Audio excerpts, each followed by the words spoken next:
जनवरी की वो रात शहर की सबसे ठंडी रातों में से एक थी। सड़कों पर सन्नाटा पसरा हुआ था और हवा इतनी तेज थी कि लगता था जैसे हड्डियों के भीतर तक घुसकर सब कुछ जमा देना चाहती हो। ऐसे में भी एक पुराना खड़खड़ाता हुआ रिक्शा धीरे धीरे सड़क पर आगे बढ़ रहा था। रिक्शा खींचने वाला आदमी था रमेश। रमेश के शरीर पर सिर्फ एक पतली सी स्वेटर, फटी पुरानी पैरों में घिसी हुई चप्पलें थीं। हाथ ठंड से सुन्न हो चुके थे। हर सांस के साथ उसके मुंह से भाप निकल रही थी, लेकिन उसकी आंखों में नींद नहीं थी। वहां चिंता थी, मजबूरी थी और जिम्मेदारी का बोझ था। घर पर उसकी दुनिया उसका इंतजार कर रही थी।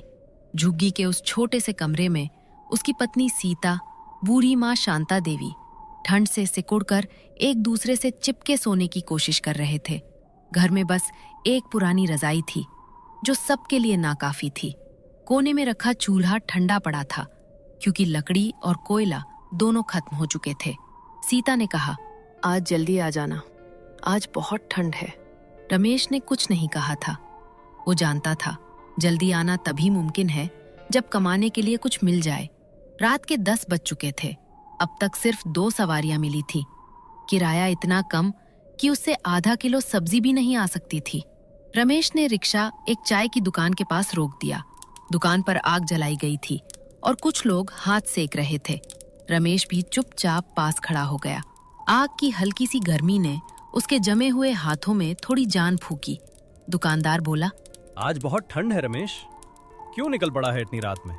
रमेश ने हल्की सी मुस्कान के साथ कहा, ठंड तो घर में भी है भाई, बाहर निकलें तो शायद रोटी मिल जाए। दुकानदार चुप हो गया। ऐसे जवाबों का कोई जवाब नहीं होता। थोड़ी देर बाद रमेश फिर रिक्शा लेकर चल पड़ा।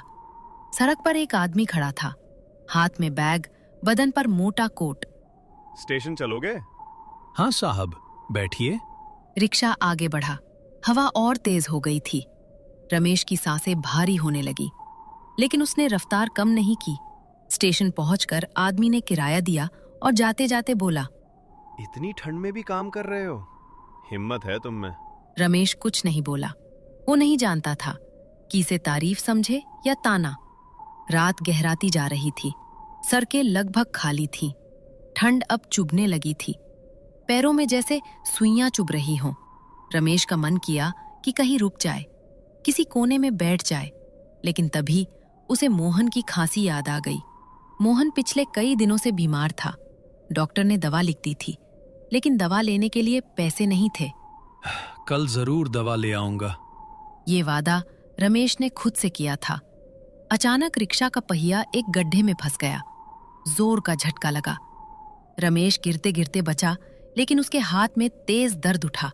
कुछ पल वो वहीं खड़ा रहा, आंखें बंद किए, जैसे दर्द से लड़ रहा हो। आसपास कोई नहीं था, न मदद न आवाज। उसने खुद को संभाला, पहिया सीधा किया और फिर चल पड़ा, क्योंकि रुकने की उसे इजाजत नहीं थी। आधी रात के बाद एक बूढ़ी औरत मिली, कांपती हुई, पतले कपड़ों में। बेटा, बस स्टॉप तक ले चलोगे? हाँ माँ, बैठिए। रिक्शा चलते समय बूढ़ी औरत ने कहा, भगवान तुम्हें सुख दे बेटा, इस ठंड में भी दूसरों के लिए मेहनत कर रहे हो। रमेश की आंखें नम हो गई। कई दिनों बाद किसी ने उसे बेटा कहा था। बस स्टॉप पहुंचकर बूढ़ी औरत ने किराए के साथ एक गरम रोटी भी दी। रख लो, ठंड में काम कर रहे हो। रमेश ने मना किया, लेकिन बूढ़ी औरत जिद कर गई। रोटी हाथ में लेते ही रमेश की उंगलियां कांपने लगी। ये सिर्फ रोटी नहीं थी, ये अपनापन था। रात के 3 बज चुके थे। कमाई बहुत कम थी, लेकिन रमेश ने सोचा, अब घर लौटना चाहिए। रिक्शा मोड़ते हुए उसने आसमान की तरफ देखा। कोहरा छाया हुआ था, तारे दिखाई नहीं दे रहे थे। उसके मन में एक ही सवाल था, क्या मेरी मेहनत कभी इस ठंड से ज्यादा गर्मी दे पाएगी मेरे परिवार को? घर पहुंचकर उसने दरवाजा धीरे से खोला। सीता जाग रही थी। बहुत ठंड है, तुम ठीक तो हो? रमेश कुछ नहीं बोला। उसने जेब से पैसे निकाले, चुपचाप रख दिए। सीता की आंखें भर आईं। इतनी मेहनत और इतना कम। उनके चेहरों पर मासूमियत थी, लेकिन ठंड की लकीरें साफ दिख रही थीं। उसके शरीर से ठंड जा रही थी, लेकिन दिल में आग जल रही थी, अपने परिवार को बचाने की आग। रात के बाद सुबह आई, लेकिन ठंड कम नहीं हुई। कोहरा अब भी झुग्गी के चारों तरफ फैला हुआ था। टिन की छत से ठंडी हवा अंदर घुस रही थी। रमेश की नींद बार बार टूट रही थी। शरीर में दर्द था, जैसे ठंड ने हड्डियों को जकड़ लिया हो। तभी कोने से फिर वही आवाज आई, मोहन की खांसी। सीता पहले से जाग रही थी। अब कैसा है? बुखार उतरा नहीं है, खांसी भी बढ़ गई है। रमेश का दिल बैठ गया। उसने मोहन के माथे पर हाथ रखा। माथा तप रहा था। मोहन ने धीरे धीरे आंखें खोली। पापा, हाँ बेटा, मैं यहीं हूँ। आज मत जाना, बहुत ठंड है। रमेश कुछ पल चुप रहा। उसे समझ नहीं आ रहा था कि बेटे को क्या जवाब दे। सच बोले तो बच्चा डर जाएगा, और झूठ बोले तो दिल टूट जाएगा। बस थोड़ी देर के लिए जाऊंगा बेटा, दवा ले आऊंगा, फिर नहीं जाऊंगा। मोहन ने धीरे से सिर हिला दिया, जैसे वो सब समझ रहा हो। सीता की आवाज भर आई, कब तक ऐसे चलेगा रमेश? हर दिन ठंड, हर दिन डर। अगर तुम्हें कुछ हो गया तो? अगर मैं नहीं गया तो आज दवा नहीं आएगी, और अगर दवा नहीं आई तो? सीता चुप हो गई। उसके पास कोई जवाब नहीं था। रमेश बाहर निकला। जैसे ही उसने दरवाजा खोला, बर्फीली हवा ने उसके चेहरे को जकड़ लिया और रिक्शे की तरफ बढ़ गया। सड़कें लगभग खाली थीं। जो लोग थे वे जल्दी जल्दी निकल जाना चाहते थे। कोई ठंड में रुकना नहीं चाहता था, और कोई किसी गरीब की हालत देखने का साहस नहीं करता था। रमेश रिक्शा चलाता रहा। एक सवारी मिली, फिर दूसरी। कमाई हो रही थी, लेकिन बहुत धीरे। दोपहर होते होते रमेश समझ गया कि आज फिर हालात मुश्किल हैं। उसने सड़क के किनारे रिक्शा रोका और कुछ देर बैठ गया। हाथ सुन्न हो चुके थे, पेट में जलन थी। उसके दिमाग में बार बार मोहन का चेहरा आ रहा था। आज दवा लेनी ही है, उसने खुद से कहा। तभी सामने से एक आदमी तेजी से आता हुआ दिखा। भाई, अस्पताल चलोगे? हाँ बैठिए।